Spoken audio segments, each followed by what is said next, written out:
یہ الفاظ اپنی پاک زبان سے امت کو سنائے سنی شیعہ علماء اور محدثین نے اس تواتر اس حدیث مبارکہ کو نقل کیا، جس کے بعد کوئی شک نہیں رہ جاتا کہ یہ پاک الفاظ یقیناً حضرت نبی کریم کی پاک زبان سے نکلے ہوئے پاک الفاظ۔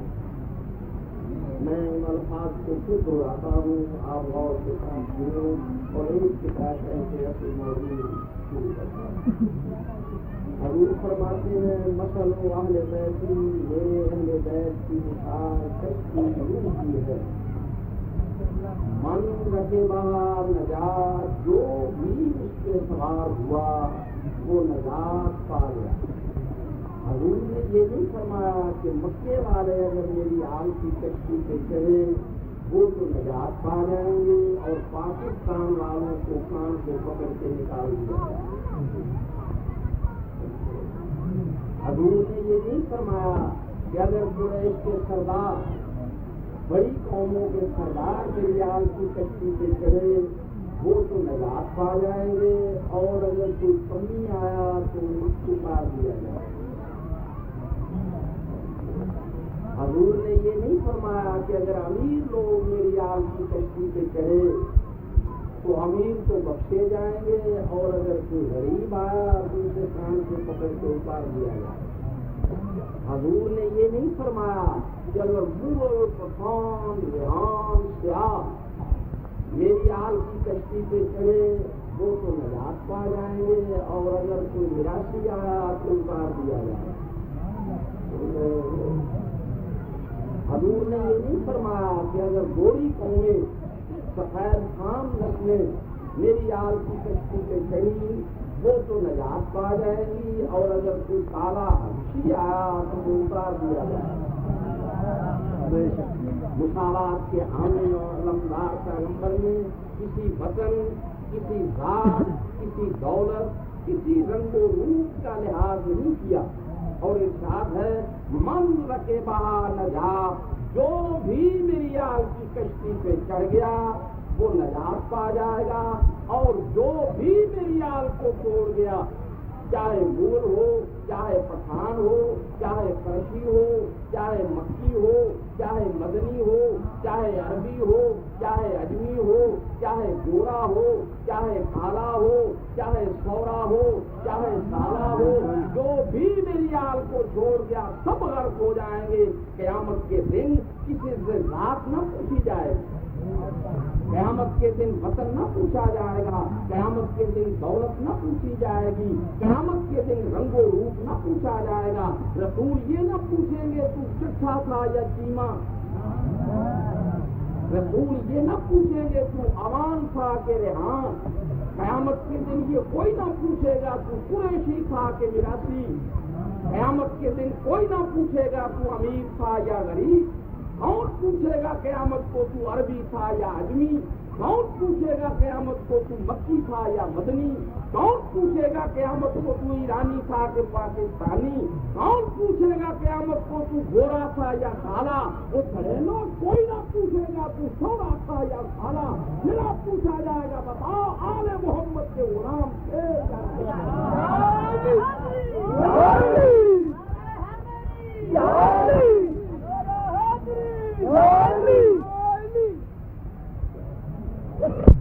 اپنے دادا حضرت امیر المومنین کے دور امامت میں مدینہ منورہ میں حضور پیدا ہوئے۔ ضرور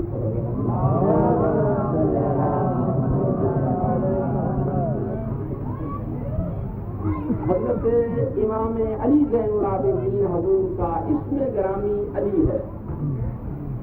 کیا اسم گرامی کیا ہے؟ علی۔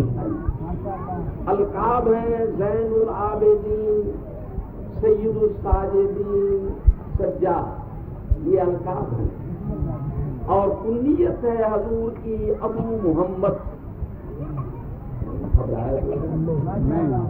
میرا فرض ہے کیونکہ آخر میں باعث ہوں تو آپ کی تاریخ کا ذکر بھی کرنا میرے لیے۔ حضور کی کنیت ہے ابو محمد، القاب ہیں سید الساجدین، زین العابدین، تمام سجدہ کرنے والوں کا سردار، تمام عبادت کرنے والوں کی زینت۔ کانوں میں بیٹھ کے اندھا بھی راجا بن سکتا ہے، مگر آل محمد کی صف میں بیٹھ کے سید الساجدین کہلانا یہ سچ اور ایمان ہے۔ جہاں امام المتقین جیسی ہستیاں موجود ہوں، حسین جیسے شہنشاہ موجود ہوں، اس صف میں بیٹھ کے چوتھے امام ہی کا کام ہے سید الساجدین کہلانا۔ ہو رہی ہے۔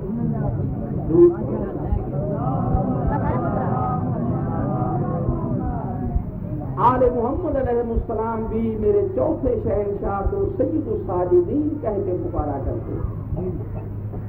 شیطان کو تعجب ہوا کہ یہ کیسا عبادت گزار ہے جس کو علی جیسا امام المتقین بھی سید الساجدین کہہ کے پکارا۔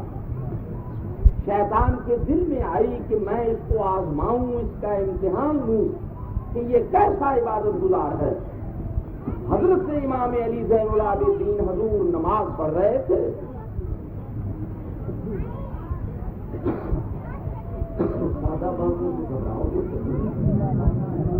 حضور نماز میں مصروف تھے، شیطان اژدہا بن کے آیا، پنکھے والا سانپ بن کے آیا اور چاروں طرف حضور کے اس نے چکر لگانا شروع کیا۔ کبھی وہ پھنکارتا، کبھی حضور کی طرف دیکھتا، حضور کو ڈراتا۔ تو میں ہمیشہ یہ فکرہ کہا کرتا ہوں کہ وہ شیر بن کے کیوں نہ آیا، چیتا بن کے کیوں نہ آیا، بھیڑیا بن کے کیوں نہ آیا۔ غالباً شیطان کو تجربہ یہ تھا کہ مسلمان سانپ سے بڑا ڈر۔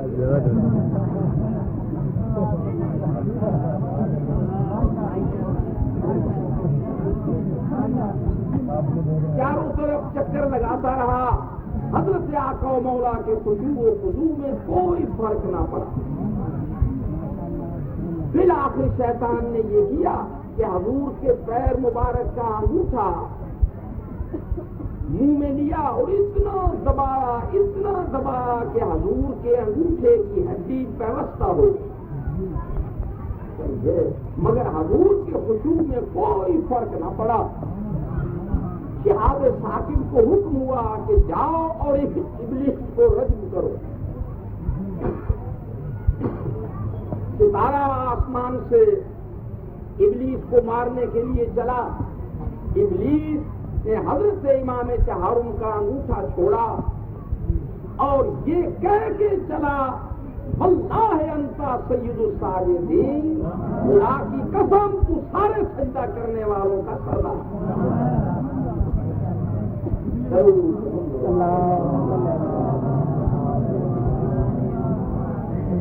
ایک واقعہ میں حضور کے کم سنی کا ابھی سناتا ہوں۔ 7 سال یا 9 سال کی عمر شریف تھی حضرت امام علی زین العابدین۔ حضور ایک وادی سے بڑی تیزی کے ساتھ، بڑی توجہ کے ساتھ، بڑے انہماک کے ساتھ گزر رہے تھے۔ آواز پہنچ رہی ہے سب کو؟ ابراہیم ایک عرب کہتا ہے، میں نے جو اس بچے کو اتنی تیزی کے ساتھ سفر کرتے دیکھا، میں سامنے آیا اور میں نے آ کے کہا کہ بچے تو کہاں جا رہا ہے؟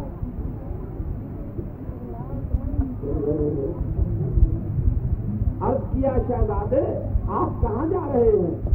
حضرت امام علی زین العابدین نے 7 سال یا 9 سال کی عمر میں جواب دیا، میں زیارت خانہ خدا کو جا رہا ہوں، حج بیت اللہ کو جا رہا ہوں۔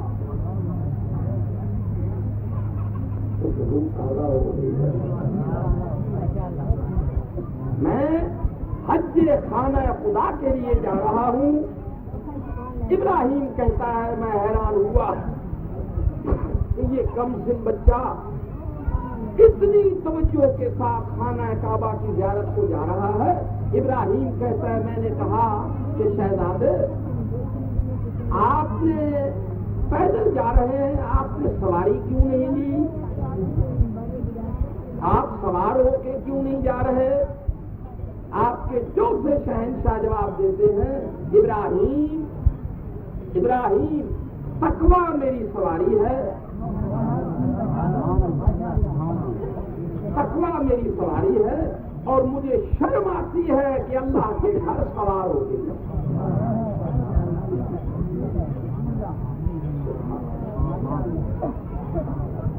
ابراہیم کہتا ہے میں نے تعجب کے ساتھ عرض کیا شہزادے آپ نے زیادہ راہ بھی نہیں لیا، عرب جب چلتے تھے ساتھ کھانا اور پانی لے کے چلتے تھے، آپ نے ساتھ اپنے زیادہ راہ بھی نہیں لیا۔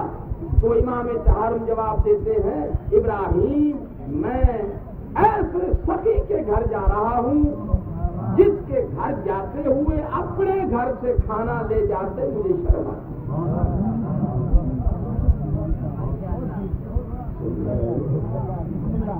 ابراہیم کہتا ہے میں یہ جواب سن کے حیران ہوا اور میں نے کہا شہزادے آپ تو ابھی نابالغ ہیں، آپ پر ابھی حج فرض بھی نہیں ہوئی، آپ اتنی تکلیف اٹھا کے حج کو کیوں جا رہے ہیں؟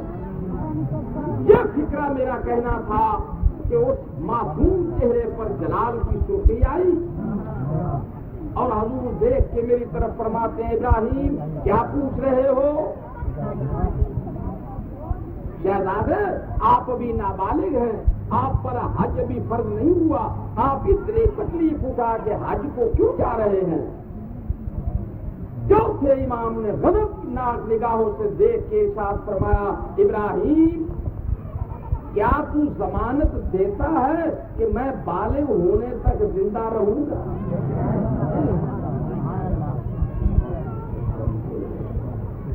کیا تو ضمانت دیتا ہے کہ میں بالغ ہونے تک زندہ رہوں گا؟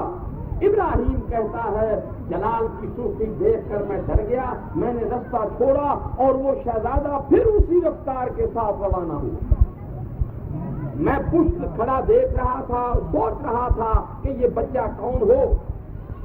اتنے تک وہ ابراہیم کہتا ہے میں نے دیکھا ایک سبز پوش چٹی داڑھی والا بزرگ، نورانی چہرے والا بزرگ جنگل سے نکلا، اور جنگل سے نکلنے کے بعد اس 9 سال یا 7 سال کے بچے کے سامنے آ کر حالت رکوع میں ہو کے اس بوڑھے بزرگ نے، سبز پوش بزرگ نے حالت رکوع میں ہو کے اس بچے کو سلام پیش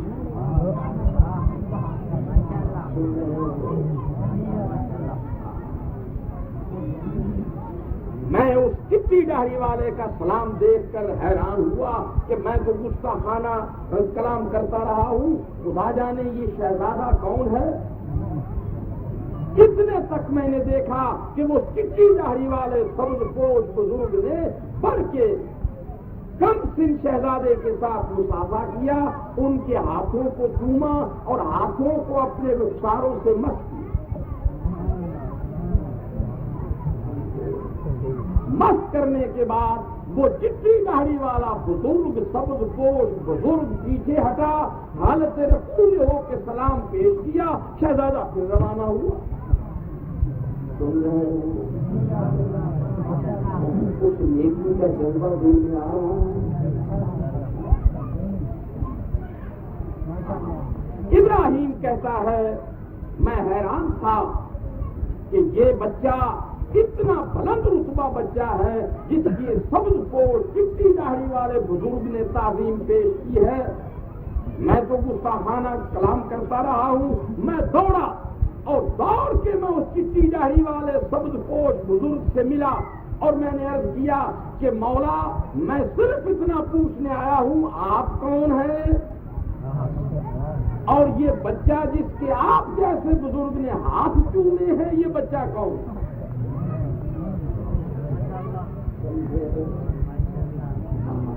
وہ سبز پوش بزرگ نورانی چہرے والا بزرگ فرماتا ہے ابراہیم تو نہیں جانتا میں خضر پیغمبر ہوں۔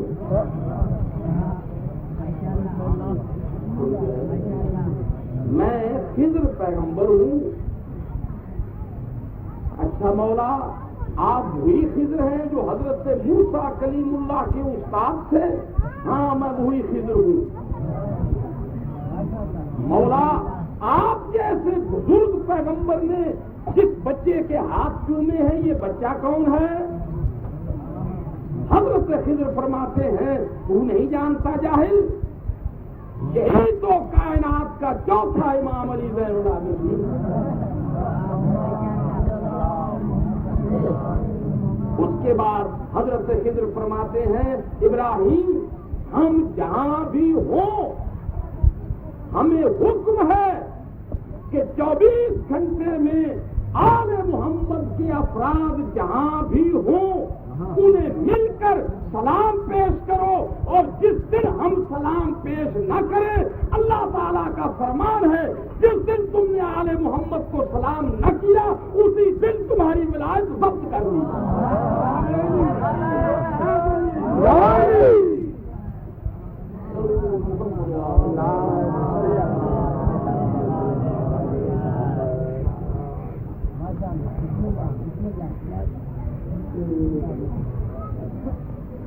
بائیس سال کچھ ماہ یا 21 سال کچھ ماہ کی عمر شریف میں میرا چوتھا امام جنگ کربلا میں شریف ہوا۔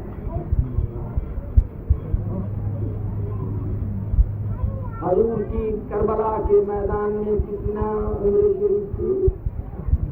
21 سال یا چند ماہ یا 22 سال اور چند ماہ، عین جوانی کا عالم تھا۔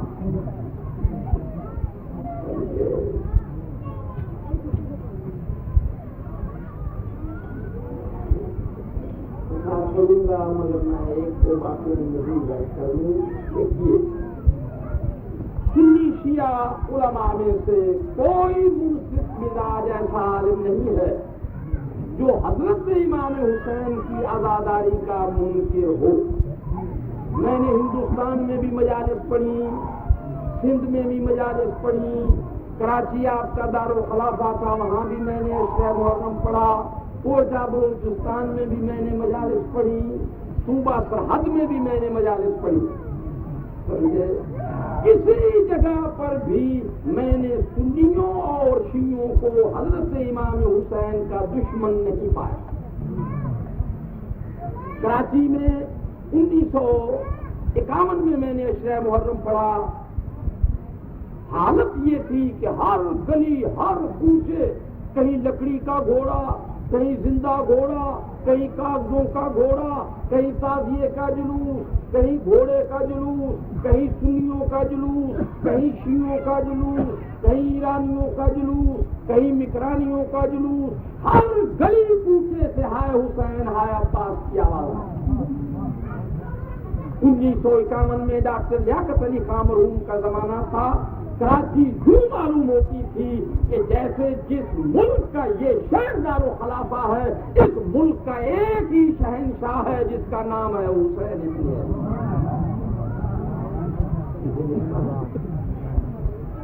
سندھ میں میر علی مراد کے پاس نواب صاحب ٹی جی کوٹ والے، ان کے ہاں میں نے 1961 میں اشرہ محرم پڑھا۔ وہاں میں نے اپنی آنکھوں سے یہ صدیق میرا نوکر یہ صاحب تھا، 9ویں کی رات کو دوڑتا ہوا آیا کہ قبلہ چلے میں آپ کو ایک عجیب شے دکھاؤں۔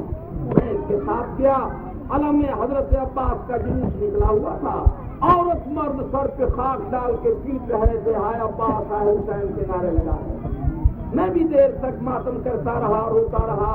جب واپس آیا تو میں نے صدیق کو کہا کہ بیٹا میں روز جلوس دیکھتا ہوں، تو نے مجھے عجیب کون سی شے دکھائی؟ اس نے کہا کہ لا آپ سمجھے نہیں، یہ جتنے پیٹ رہے تھے عورت مرد سر پہ خاک ڈال کر، ان میں ایک بھی مسلمان نہ تھا، یہ سارے کے سارے عورت مرد ہی بھائی۔ سکھوں کو امام حسین کی مجلس پڑھتے میں نے خود سنا، ہندوؤں کو یہ میں دور نہیں جاتا، یہ آپ کے چوک میں جو ہندو تھا کرم چند ہندو تھا دکاندار، میرا خیال ہے سن 1937 میں یا 38 میں یا 36 میں اس کے قریب میں ماتم کا نوحہ کہلا رہا تھا، وہ میرے سامنے آیا، ہاتھ باندھ کے کہتا ہے کہ قبلہ سید صاحب ذرا رک جائے۔ وہ کھڑا ہو گیا حلقے میں اور اس نے ماتم شروع کر دیا، ہائے حسین ہائے حسین، اور کہنے لگا اب کیجیے نا۔ ہندوؤں کو ماتم کرتے میں نے خود دیکھا ہے، رامپور میں علاقے میں ہندو تعزیہ داری کرتے ہیں، مسلمان کرتے ہیں۔ آپ کے پاکستان میں چنیوٹ میں نے سن 1945 میں اشرہ محرم پڑھا، 11 تعزیے نکلے تھے، جن میں ایک تعزیہ شیعوں کا تھا، 10 تعزیہ اہل سنت والجماعت تھے۔ سن 1968 میں اور 70 میں نے ملتان اشرہ محرم پڑھا شاکر علیہ رحمہ کے دربار میں۔ پہلے سال 68 میں 111 تعزیے ملتان برآمد ہوئے، جن میں 11 تعزیے شیعوں کے تھے، 100 تعزیہ اہل سنت والجماعت کا۔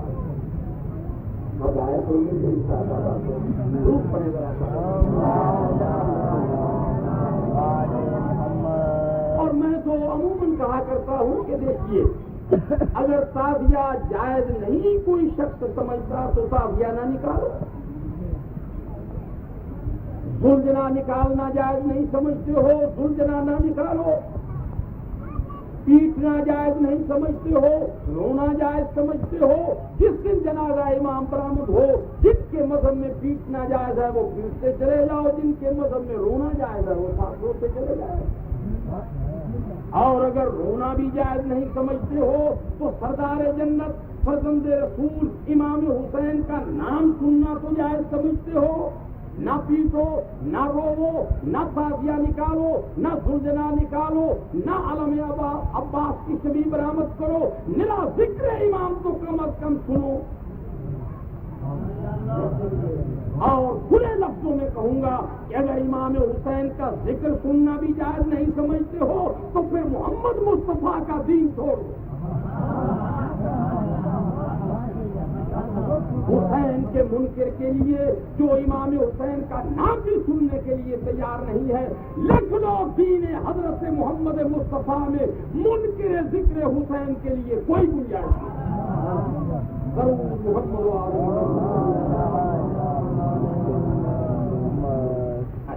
اب میں دو چار باتیں آپ کے سامنے عرض کرتا ہوں، تازیہ مبارک اور زلجنا کے جواز کی دلائل۔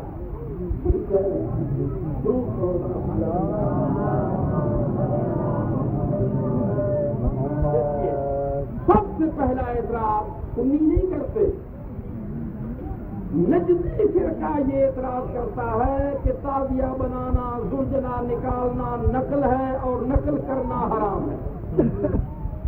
سمجھ گئے؟ اچھا میں پوچھتا ہوں، نقل کیا ہے؟ قرآن اسی طرح جلد میں بندھا ہوا نازل ہوا تھا۔ اللہ فرماتا ہے نزل بالروح الامین علی قلبک، اے محمد ہم نے قرآن تیرے دل پہ نازل کیا۔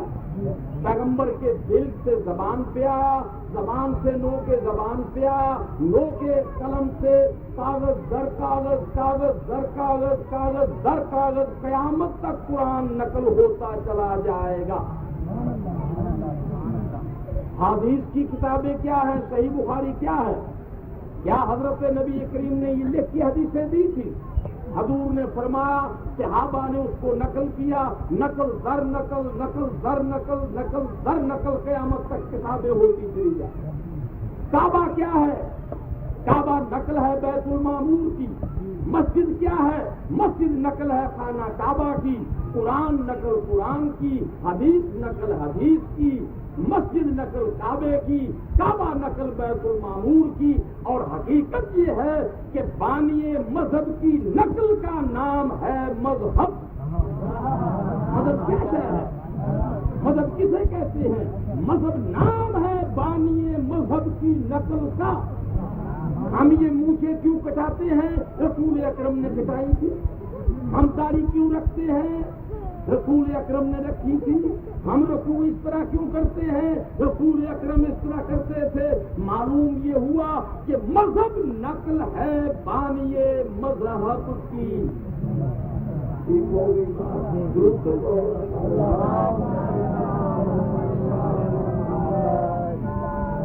اور حق یہ ہے کہ حضرت نبی کریم بھی نقل ہے صفات خداوند عالم۔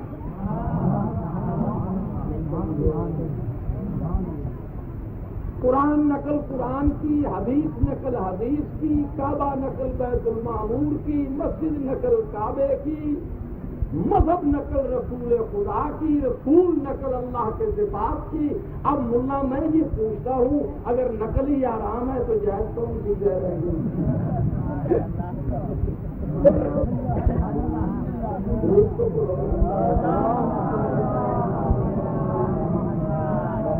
ایک فکرہ مزید ہے تو مشکل میں عرض کرتا ہوں۔ دیکھیے، انسان کا بچہ جو سیکھتا ہے وہ نقل سے، علم سیکھے تو نقل سے، زبان سیکھے تو نقل سے، تہذیب سیکھے تو نقل سے۔ ایک بچہ آپ کے پنجاب میں پیدا ہو، اسے ایران چھوڑاؤ وہ ایرانیوں کی نقل میں فارسی بولے گا، اسے لندن چھوڑاؤ وہ انگریزی بولے گا، اسے افغانستان چھوڑاؤ وہ پشتو بولے گا، جنگل میں چھوڑاؤ گیدڑوں کی طرح چیخے لگائے گا۔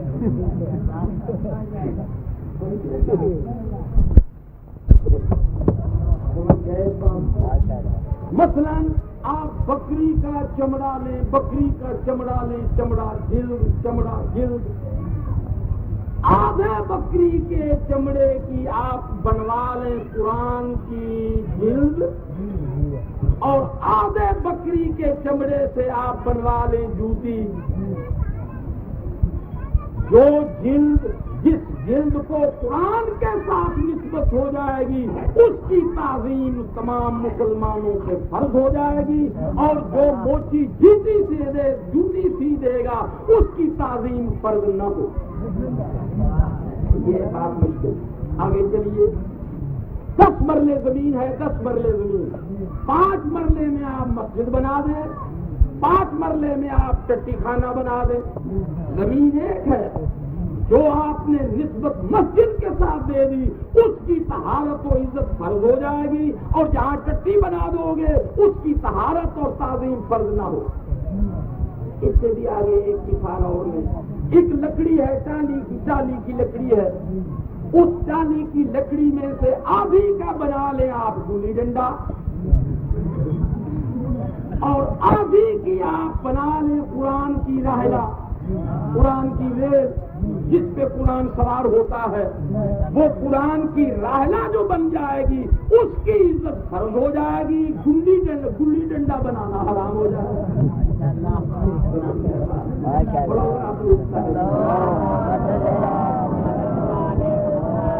اس سے بھی آگے میں ایک موٹی سی مثال دیتا ہوں۔ مثلا آپ عید الاضحیٰ کے موقع پہ قربانی دیتے ہیں، قربانی جب تک آپ چھترا نہیں خریدتے، جا کے کسائی سے کہتے ہیں بھائی ہے تو مریل صاحب مگر ہم اب مجبور ہیں، قربانی دینی ہے، جتنے پیسے مانگو جائز مانگو ہم دیتے، وہ کہتے ہیں جی 300۔ اب چودھری صاحب کہتے ہیں بھائی ہے تو مردہ تھا، ظلم کر رہے ہو مگر ہم مجبور ہیں، چلو 200 لے لو، آخر 250 پہ سودا ہو جاتا ہے۔ اب چودھری صاحب جنہوں نے خریدا ہے ادھر انہوں نے قربانی کی نیت کی، فوراً آیت آ گئی خبردار اب اس دمبے کے پٹے کو بھی اگر غلط کہو گے تو مسلمانی سے خارج ہو جاؤ۔ کیا وہ اللہ تعالیٰ نے وحی کی تھی کہ یہ چھترا خریدو؟ تم نے چھتروں میں سے چن کے ایک چھترے کو قربانی کے لیے تجویز کیا، نہیں سمجھے؟ حضرت اسماعیل کی جگہ جو دمبا آیا تھا وہ جنت سے آیا تھا، کیا تم جو قربانیاں دیتے ہو جنت سے منگواتے ہو تم سے؟ انہی دمبے میں سے ایک دمبا چن لیتے ہو، جب دمبا خرید لیتے ہو نیت کر لیتے ہو، آیت آ جاتی ہے خبردار اب یہ میرے نام کی طرف منسوب ہو چکا ہے، اس کے پٹے کو بھی اگر توہین کرو گے تو میری توہین ہو۔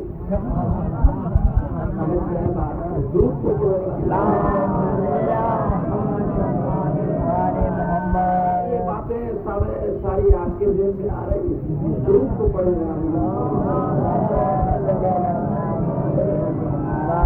اب نے آپ سن جنائے حضرت امام حسین۔ میں آپ کو ایک بات یہ بھی بتاؤں، افغانستان والوں نے آج سے غالباً 15 سال پہلے پاکستان کا علم جلایا تھا، پورے پاکستان میں غم و غصے کی لہر دوڑ گئی کہ افغانستان والوں نے ظلم کیا ہے کہ ہمارے عالم کو، ہمارے قومی نشان کو جلا ڈالا ہے یا گرا ڈالا۔ کیا آپ سارے مسلمانوں کو ایک 4 آنے کا بانس نہیں ملتا تھا؟ 4 آنے کا کپڑا نہیں ملتا تھا؟ آپ جانتے تھے کہ ہمارے نشان کو گرانا نشان کی توہین نہیں ہے بلکہ ہمارے پوری قوم کی توہین ہے۔ یہ بات اب دیکھیں آپ حضرت امام حسین علیہ السلام کا زلجنا گھوڑا، اگر گھوڑا حرام ہے پھر تو کوئی گھوڑا روئے زمین پہ چک میں آنا ہی نہیں چاہیے۔ اگر گھوڑے کا دیکھنا حرام ہے پھر تو ہمارے چک میں کوئی گھوڑا آنا ہی نہیں چاہیے، حرام جو ہوا۔ کل جو گھوڑا تھا ہم اسے سلام کرتے تھے، ہم گھوڑے کو نہیں مانتے، ہم گھوڑے کو سلام نہیں کرتے۔ اگر ہمارا مذہب گھوڑے کا ہو تو اڈے پہ جا کے بیٹھ جائیں، جو ٹانگا آوے سلام کرتے۔ دشمنان اہل بیت سے حقہ پانی بند کروانے کی کیا ضرورت ہے؟ جہاں اجالے سے آیا ٹانگا سلام کر دیا، منڈی سے آیا ٹانگا سلام۔ اور ہم گھوڑے کو سلام نہیں کرتے، اور ملا نجدی ملا گھوڑے کو حرام نہیں کرتا۔ اگر گھوڑے کو ملا حرام کرے تو گھوڑے کو کل بھی حرام کرے، پرسوں بھی حرام کرے، نہیں سمجھا؟ جب ہم گھوڑے پر نام رکھ دیتے ہیں کہ امام حسین کا گھوڑا، نام کو ہم سلام کرتے ہیں، نام کو نجدی ملا حرام کرتا ہے۔ اگر گھوڑے کو حرام کرتا ہو تو کل بھی حرام کرے۔ ہم گھوڑے کو سلام کرتے ہوں تو کل بھی گھوڑے کو سلام کریں۔ جب امام حسین کا نام آیا، حسین کے ماننے والے گھوڑے کو سلام نہیں کرتے، نام حسین کو سلام کرتے ہیں۔ اور ملا نجدی جدیدی ملوانا گھوڑے کو حرام نہیں کرتا بلکہ حسین کے نام کو حرام کرتا۔ وہ دشمن امام حسین ہے اور ہم غلامان امام حسین۔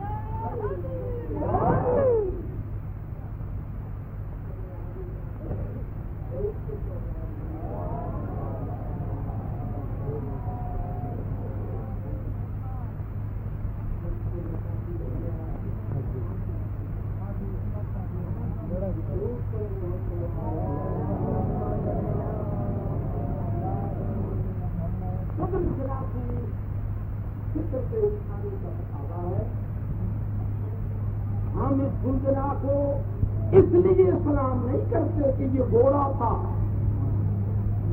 یہ گھوڑا ایسا وفادار گھوڑا ہے۔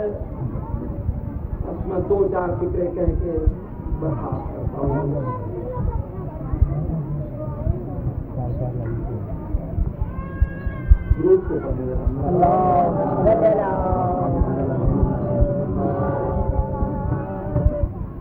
آپ حیران ہو جائیں گے یہ میرا فکرہ سن کر۔ مجھے ابھی داڑھی نہ آئی تھی کہ میں نے امام حسین کے دربار کی نوکری شروع کی۔ 45 سال مجھے دربار امام کی ملازمت میں گزر چکے۔ آپ حیران ہو جائیں گے یہ سن کر، میں نے آج تک حضرت فرزند رسول کی شہادت نہیں کی۔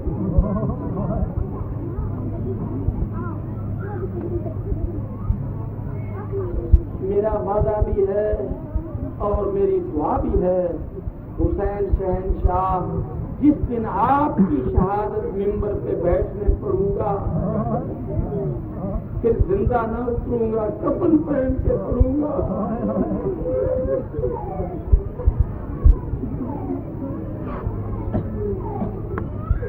شہادت تو میں پڑھوں گا نہیں، البتہ صرف چند فکرے اس بار میں عرض کرتا ہوں کہ آپ کا تیسرا امام، رسول کا چھوٹا فرزند، اپنی پردیسن بہنوں سے کس طرح رخصت ہوا۔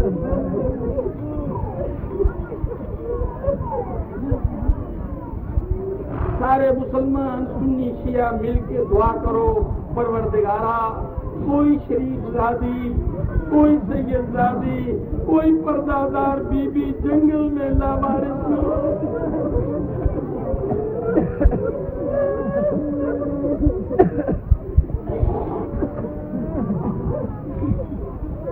حضرت آقا مولا نے جب دیکھا کہ میرا سارا لشکر ریت کی زینت بن چکا ہے، نہ اکبر رہ گئے، نہ عباس رہ گئے، نہ قاسم رہ گئے، حبیب بھی ریت پہ سو چکے، سارا باغ اپنا جب حضرت آقا مولا نے گرم ریت پہ سویا ہوا دیکھا، دو فکریں۔ حضرت امام حسین نے کیا کیا، اپنے جد نانا رسول اکرم حضور کا عصا ہاتھ میں لیا، اور لشکر یزید کے سامنے آ کر ایک ٹبے پہ کھڑے ہو گئے.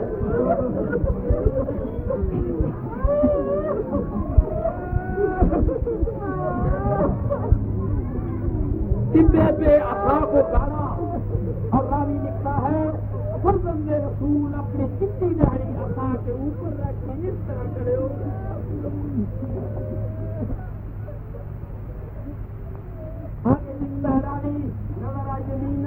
ایک مرتبہ حسین نے ادھر دیکھا وہ نظر شمالن، ایک مرتبہ ادھر دیکھا. جب کوئی نظر نہ آیا سارے مسلمان دعا کرو پروردگارا کسی قوم کا سردار اکیلا نہ رہے. جب کوئی نظر نہ آیا تو حضرت سید الشہداء نے فرات کے کنارے کی طرف دیکھا اور دیکھ کے کیا فرمایا، یا فرسان الحیجا، او میرے میدان جنگ کے شیرو،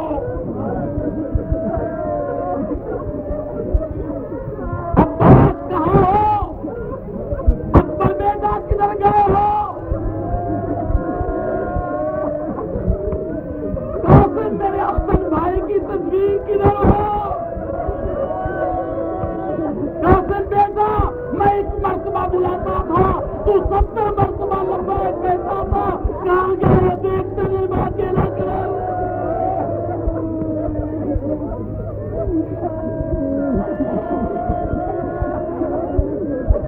نبی کہتا ہے امام حسین کا یہ فرمانا تھا، لاشیں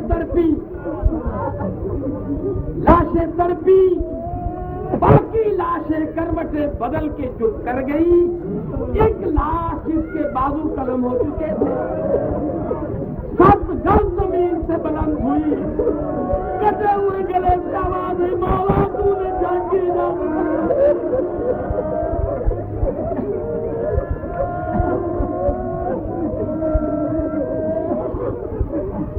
شاباش میرے غازیوں، داد شجاعت دی. استغاثہ امام نے بلند کیا. یہ آواز استغاثہ قیامت تک فضا میں حسین کی گونجتی رہے گی. پہلی آواز تھی، حل من ناصر ینصرنا، کوئی ہے جو ہماری مدد کرے. سب سے پہلی آج آواز ہے، لبیک یا عبدی، میرے بندے میں جو موجود ہوں.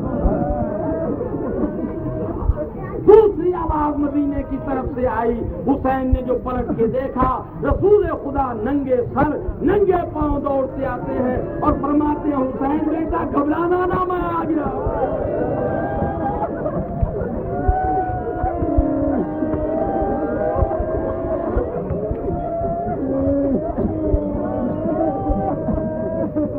دوسری آواز امام نے بلند کی، سینوں پہ ہاتھ رکھ لو. دوسری آواز کیا تھی؟ حل من مغیث یغیثنا، کوئی ہے جو ہماری فریاد کو پہنچے.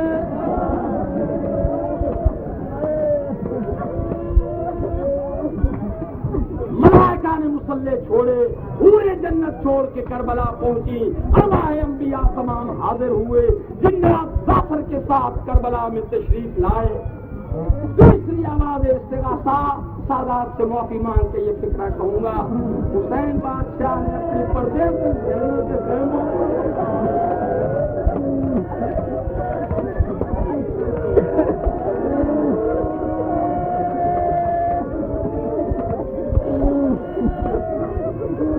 پردے سے بہنوں کے خیموں کو دیکھا اور فرمایا کیا، حرم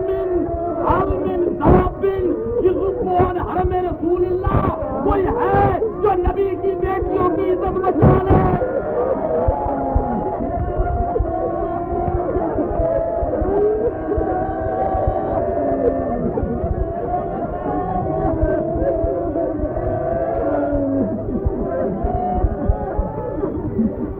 میں سے ایک شور اٹھا. حضرت نے پلٹ کے دیکھا، سفید سر والی دائی حضرت فضا خیمے سے نکلی ہے. امام حسین نے برداشت نہ کیا کہ میری زندگی میں میری دائی طرف میدان میں آ جائے. امام نے میدان چھوڑا، رستے میں جا کے حضرت فضا سے ملے. 4 فکرے رستے میں جا کے ملے. یہ نہیں فرمایا امام نے، میری ماں کی کنیز فضا، نہ فرمایا مجھے لوریاں دے کے پالنے والی فضا، نہ فرمایا میری دائی فضا۔ حسین حضرت فضا کے ساتھ کھڑے ہو گئے اور گردن جھکا کے فرماتے ہیں اماں فضا،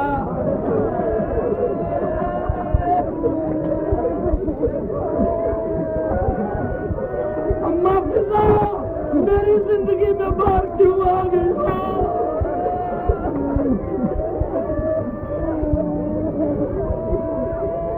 لج پرور مولا آپ کی بہنوں نے بھیجا ہے، آقا مولا قیام سادات کے قریب تشریف لائے، آیا تدریس پڑھی، سلام پیش کیا، اجازت لے کر اندر داخل ہوئے۔ 2 منٹ اجازت لے کے داخل قیام ہوئے۔ حضرت آقا مولا فرماتے ہیں بہن میرا پرانے کپڑوں والا صندوق پیش کرو۔ شہزادی اولیا نے جو سنا پرانے کپڑے بھائی مانگ رہا ہے تو حضرت شہزادی اولیا فرماتی ہیں حسین بھائی میں نے بابا علی کو میدانوں میں بھیجا، اپنے بابا جعفر طیار کو میدان جنگ میں بھیجتی رہی، صبح سے 72 بھیج چکی ہوں، آج تک پرانے کپڑے کسی نے نہیں مانگے، مجھے غریب سمجھ کے کپڑے